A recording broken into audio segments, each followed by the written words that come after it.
Other big headlines to get to this morning. Let's get to our 24/7 crew. Carly Shimkus, Brett Larson, and Jared Max. Good morning. Carly, Bernie Sanders and Amazon. Yeah. Well, Bernie Sanders and President Trump now officially have one thing in common, and it is that they have both tweeted negatively about Amazon, but for very different reasons. The long and short of this with Bernie Sanders is he doesn't think that Amazon is paying their factory workers enough.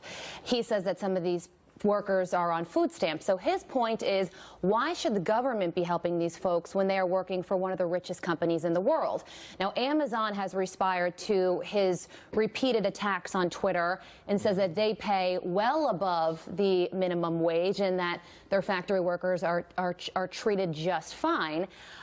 My suspicion is that the truth is somewhere in between what Amazon is saying and what Bernie Sanders is saying. But if you look at who Bernie Sanders is, his motto could be share the wealth. He's looking at Jeff Bezos, who's worth $155 billion, and saying to him, do exactly that. Pay your workers a little bit more. All right. What's happening at Facebook? This is a not very unusual story. A Facebook worker, several Facebook employees who are more conservative are saying that they're being sort of treated by this mob mentality for their opinions and that they're having a hard time sort of expressing. It comes at a bad time. It comes at a time when Facebook and Google and Twitter are all sort of in the crosshairs of being anti-conservative.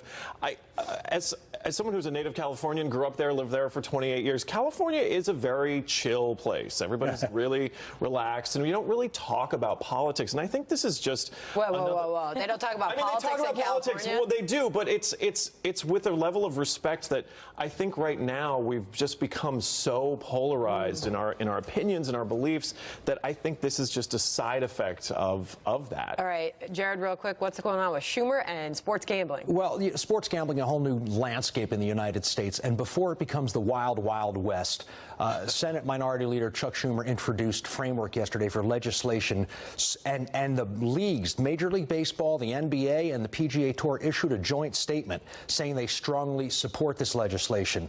They don't want advertising targeted at young people. They don't want people who suffer from gambling addictions to all of a sudden just have this, you know, it is too many wild, wild west. temptations. Right. Yeah, gambling is often sold as this sexy deal. There's really nothing sexy about it.